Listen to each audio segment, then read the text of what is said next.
Our commentator is Joe O'Brien.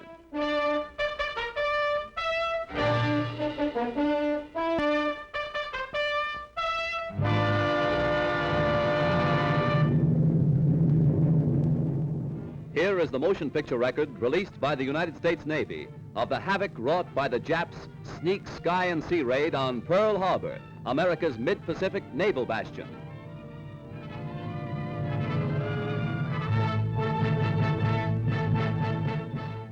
On December 7th, 1941, Japan, like its infamous Axis partners, struck first and declared war afterwards. Costly to our Navy was the loss of war vessels, airplanes, and equipment, but more costly to Japan was the effectiveness of its foul attack in immediately unifying America in its determination to fight and win the war thrust upon it, and to win the peace that will follow. The Japs copied their German masters in striking hard at airfields. Hickam Field, northwest of Honolulu, and the Ford Island Naval Plane Base were the first objectives of Japan's treachery. Scores of planes were bruised and battered by the Japs' aerial bombs. Many of these were demolished beyond repair. Direct hits were scored on hangars, and these were badly shattered. Equipment and airplane supplies were reduced to smoldering ruins. Here at the Naval Air Station is grim and positive evidence of Jap treachery. Here foul blows were struck, while Jap diplomats were talking peace in Washington. America lost 3 destroyers. Here are seen the United States destroyers Downs and Shore as they rest on the bottom of Pearl Harbor with decks awash after Jap bombers make direct hits on their decks. First to feel the sting of Japanese steel are the USS Oklahoma and Utah, the latter a 33-year-old target ship. Accurate hits by the enemy bombers make short work of these 2 naval bulwarks. Now, with their keels practically out of water, they lie helpless wrecks and a sad reminder of cowardly strategy. To make possible a surprise attack within Pearl Harbor, the Japs built 2-man submarines to enable them to fire sneak blows within waters that are narrow and tortuous. Several of these surprise weapons were blown from the water by direct hits of our naval gunners. Others were beached and captured. While sky and sea fire was still raging, salvage crews inspected our naval craft to estimate what may be saved. Before the din of bursting bombs had been silenced, preparations were underway to salvage these 2 warships. At low tide, the huge propeller of the Oklahoma, stilled by the enemy, was high above water. It is believed that the small 2-man Jap submarines carrying dual torpedo tubes were responsible for these 2 losses to our Pacific fleet.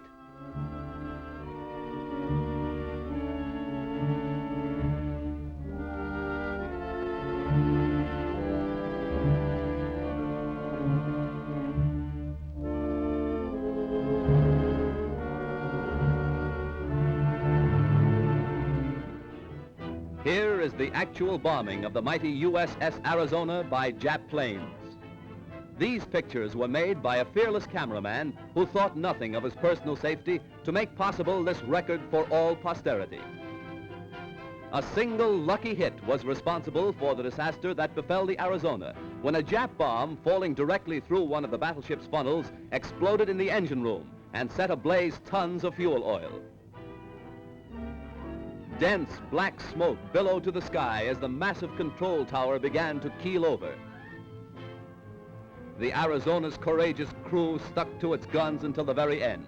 Here was displayed heroism that will live forever in the glorious annals and traditions of the American Navy.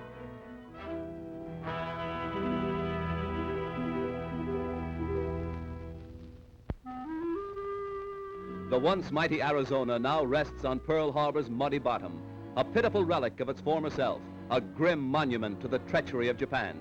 The once mighty dreadnought's armor plate is twisted and torn, but the great battleship's control tower still stands, a defiant beacon that in days to come will cast its shadow upon Nippon's very shores.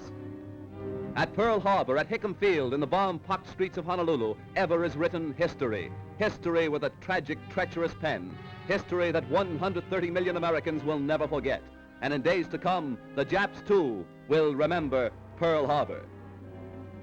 Here is a tragic, unforgettable page in the annals of America. Here, the cunning deceit of the Japs will never be forgotten. Here, they hoped to score a knockout before the war began. The Arizona's gun crews, battered and broken, fired to the last, their guns pointed skyward, from whence the enemy appeared. The Jap sneak blow cost hundreds of military and civilian lives. The treacherous attack cost our Pacific Fleet 2 battleships outright, another capsized, the loss of 3 destroyers and a mine layer.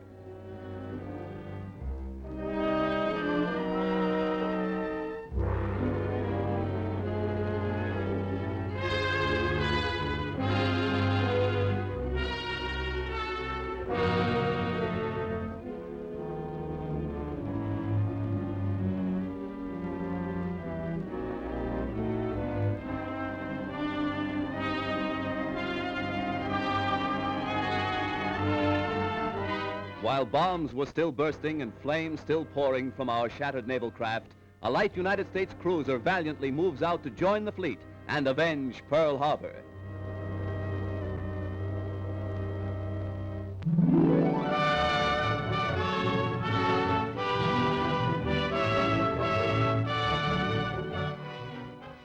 June 3rd, 1935. The Normandie, $60 million luxury liner, comes to America on its maiden crossing of the Atlantic, an event that occasioned a marine demonstration that will live in history. Whistles blew and sirens shrieked a mighty welcome to the new Queen of the Seas. The famed skyline of America's greatest city formed a fitting background for America's greeting to one of the most stately ships that ever crossed the Atlantic. 6 years later, shortly after the United States entered the war, the Normandie was seized and placed under naval guard. Hundreds of civilian workers were put aboard the Normandie, renamed the USS Lafayette, to strip the vessel of its costly furnishings and to prepare it for war duty as a United States transport. February 9th, 1942, the Normandie afire. A fatal tragedy to the big luxury liner and to America. As the flames rapidly spread to devastating fury, workers madly scrambled to safety, while fireboats and fire engines poured tons of water into the stricken vessel. All fire doors, vertical and horizontal, were closed to protect the ship's vitals from the flames, but this was all in vain. Dense clouds of thick, acrid smoke billowed far out over Manhattan, casting a mucky pall over Midtown and downtown New York. While the blaze was at its height, hundreds of doctors, nurses, and first aid workers were rushed to the scene to remove the wounded and to administer first aid to scores overcome in their efforts to stem the fury of the spreading flames. Millions stood in awe when the Normandie first reached America on its triumphant maiden voyage. Again, millions lined the New York and New Jersey shores to sadly observe the passing of the doomed and ill-fated ship. Rear Admiral Adolphus Andrews, Commandant of the 3rd Naval District, ordered all hands ashore to save the lives of those who were heroically battling to keep the huge liner upright. Hour after hour, tons of water were pumped into the Normandie, causing a bad list to port, as strong hawsers snapped and tugs strove to push the giant vessel close to the wharf.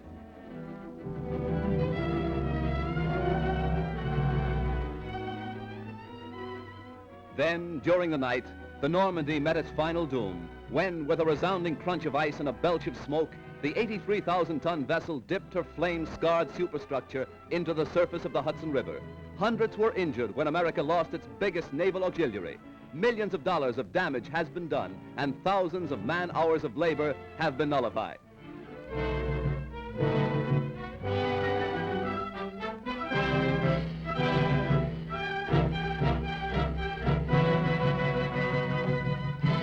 Accident or sabotage, the world may never know. But the fate of the luxury liner Normandie, rechristened the USS Lafayette, is one of the major catastrophes of our day.